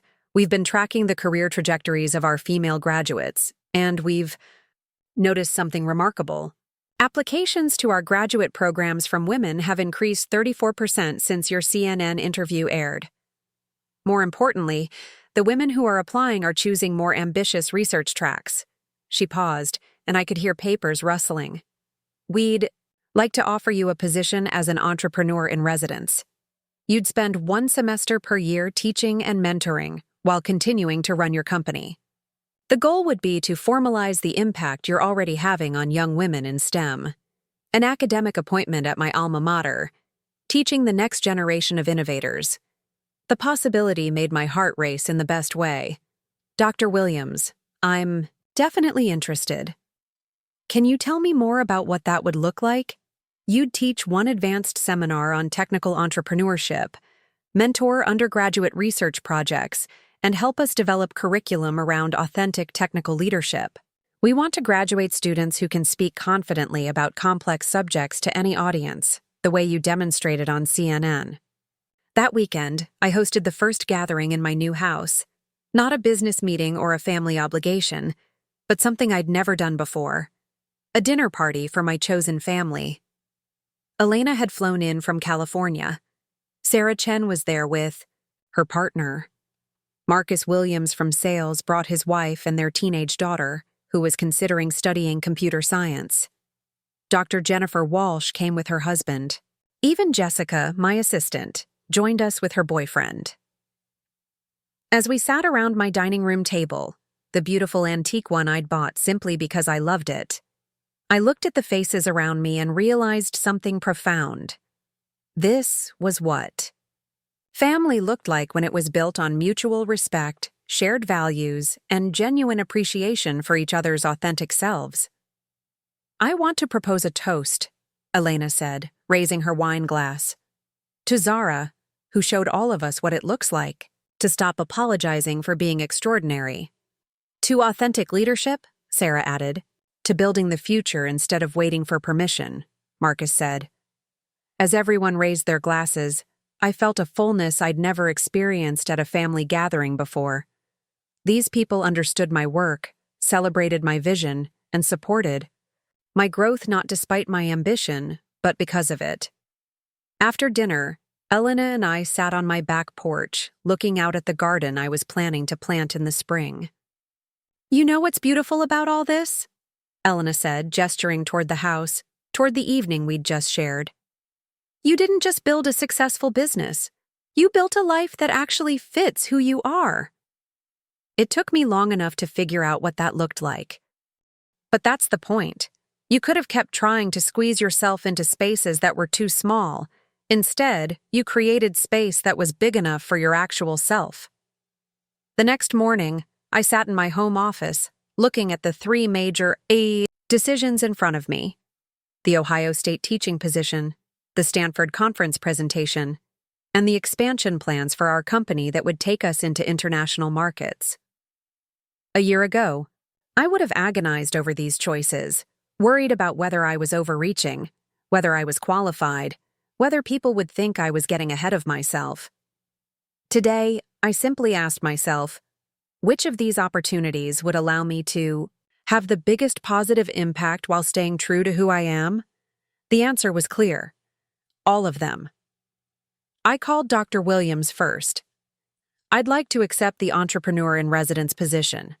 When do we start? Then I called Elena. Tell Stanford yes, and let's make sure we record the presentation. I think this message needs to reach as many people as possible. Finally, I called Sarah. How quickly can we move on the London office? I think it's time to take this global. As I hung up the phone, I realized that somewhere in the process of building a business, I had also built the life I'd always wanted, but had never quite been able to envision.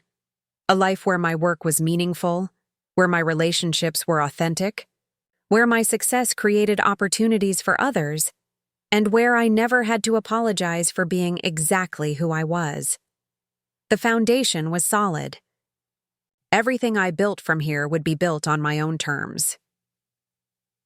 1 year later, I stood backstage at the Stanford Women in Tech Conference, about to address 3,000 attendees from around the world. In 12 months, Nexus Digital Solutions had expanded. To London and Tokyo, our team had grown to 180 people, and we'd been acquired by Microsoft for $340 million, with me staying on as CEO of our independent division. But the number that mattered most to me wasn't in the acquisition deal. It was the 847 women who had tagged Yuker Stop Apologizing in posts about career moves, business launches, salary negotiations, and boundary-setting conversations they'd had after watching various interviews and presentations I'd given throughout the year. As I adjusted my microphone, I thought about how far I'd traveled from that morning when the Forbes notification had lit up my phone. Not just in business success, but in understanding what success actually meant. My phone buzzed with a text from Sarah Chen, who was watching from the audience. "You've got this, boss. Time to change some more lives." I walked onto the stage to thunderous applause, looking out at an audience that represented the future of technology leadership. Young women, seasoned executives, entrepreneurs at every stage of their journeys. They weren't here to judge whether I belonged in this space. They were here to learn how to claim their own spaces more confidently. A year and a half ago, I began. My family called my work embarrassing. They introduced me to people as the daughter who does computer stuff that they didn't really understand. Last month, Microsoft paid $340 million for that embarrassing computer stuff. The audience laughed, but it wasn't bitter laughter. It was the laughter of recognition, of shared experience, of understanding what it felt like to be underestimated.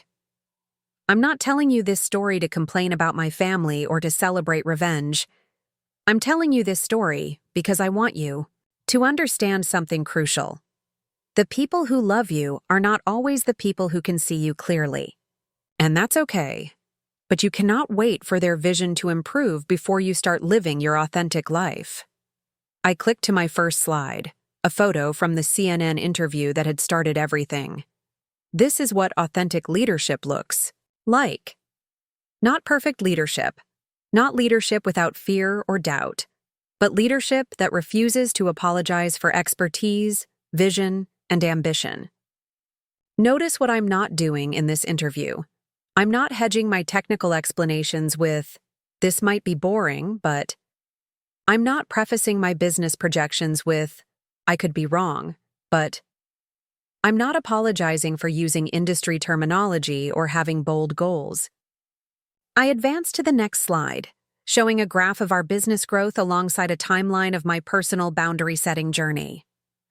Here's what happened when I stopped making my expertise digestible for people who had no intention of digesting it. My business exploded. My team became more confident. My clients trusted us more, and women around the world started speaking their own languages more fluently. A hand went up in the audience. A young woman, probably in her early 20s. "Ms. Blackwell, how do you handle the guilt? When family or friends make you feel like you're being difficult or too much." I smiled, remembering asking Dr. Walsh a similar question not so long ago. "The guilt is information," I said.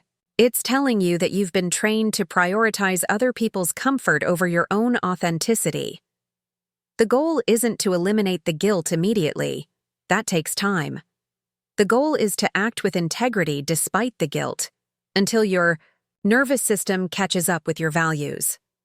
I advanced to a slide showing messages from women who had changed their career trajectories after various presentations I'd given.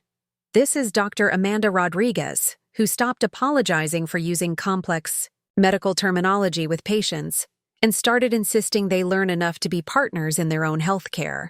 This is Jennifer Kim, who turned down a promotion that would have moved her away from technical work and instead negotiated to create a new role that leveraged her engineering expertise in a leadership capacity.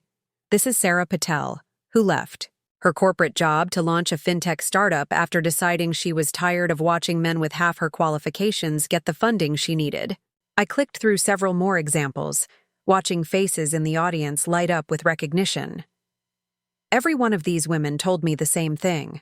They spent years trying to be more palatable, more acceptable, more comfortable for others to be around.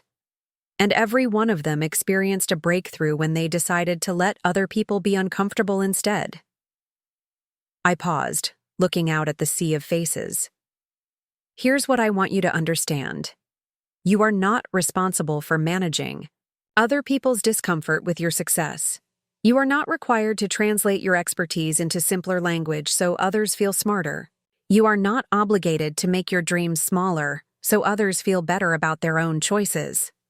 The applause was immediate and sustained. I waited for it to die down before continuing. But here's the part that's equally important. This isn't about being aggressive or dismissive or unkind.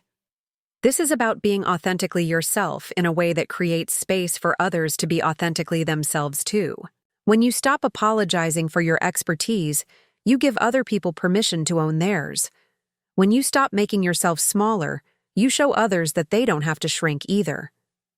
I advanced to my final slide, a photo from the dinner party at my house, showing my chosen family gathered around the table.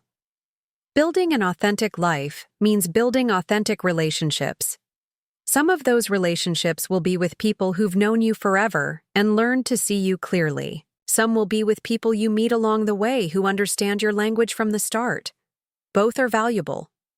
Neither should require you to pretend to be less than you are. I took a breath, preparing for the conclusion I'd been thinking about for weeks. I still love my family. I include them in my life. I celebrate their successes and support them through challenges.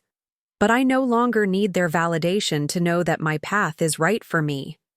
I no longer need their understanding to feel confident in my choices. And I no longer need their approval to live the life I've built. I clicked off the slides and stepped closer to the edge of the stage. So here's my challenge to you. Stop auditioning for people who have already decided you're not worth their attention. Stop explaining yourself to people who have chosen not to understand. Stop making yourself smaller so others can feel bigger. The world needs what you have to offer, but only if you're brave enough to offer all of it. The standing ovation lasted 4 minutes. As I stood there, looking out at thousands of women who were ready to stop apologizing for their ambitions, I felt something I'd never experienced before. Complete alignment between who I was, what I'd built, and the impact I was having on the world. After the conference, Elena and I sat in a quiet restaurant in Palo Alto, processing the day. Do you ever think about what would have happened if your family had supported you from the beginning? She asked. I considered the question seriously. Honestly, I think I needed to learn how to support myself first. If they had validated me from the start, I might never have developed the strength to validate myself. I might have remained dependent on their approval instead of learning to trust my own judgment. So you're grateful for the struggle? I'm grateful for who the struggle made me become. I'm grateful for the clarity it gave me about what I actually need from relationships. And I'm grateful that it taught me the difference between being loved and being seen. 3 months later, I received an unexpected call from Marcus, my brother, not my sales manager. Zara, I have something to tell you, he said, his voice different than I'd heard it in years. Caleb is starting high school next year, and he wants to take advanced programming classes. When I asked him why, he said it was because his aunt, Zara, showed him that you can build anything if you're smart enough and work hard enough. I felt my throat tighten with unexpected emotion. He doesn't want to go into real estate like me, Marcus continued. He wants to create technology that helps people. And for the first time, I'm not trying to talk him out of it. I'm trying to understand it. Marcus, that means everything to me. I know I wasn't supportive before. I know we all missed a lot. But I want you to know that I see you now. Really see you. And I'm proud to be your brother. After we hung up, I sat in my office overlooking Lake Erie, thinking about cycles and growth and the long arc of change. Some people come to see you clearly early. Some people never do. And some people take 15 years. But when they finally arrive, the journey makes their recognition even more meaningful. I opened my laptop and started typing an email to the 200 women who had signed up for the mentorship program I was launching next month. Dear future leaders, I wrote, you are not too much. You are not too ambitious. You are not too complex or too difficult or too demanding. You are exactly as much as the world needs you to be. The only question is whether you're brave enough to be all of it. As I hit send, I realized that the girl who had once been embarrassed by her family's dismissal had become a woman who was proud to be exactly who she'd always been. The journey from seeking approval to creating impact, from translation to authenticity, from shrinking to expanding, it had been worth every uncomfortable moment, because on the other side of that journey was a life that fit perfectly, work that mattered deeply, and the unshakable knowledge that I belonged exactly where I was. At the head of the table, speaking my language, building the future without asking anyone's permission.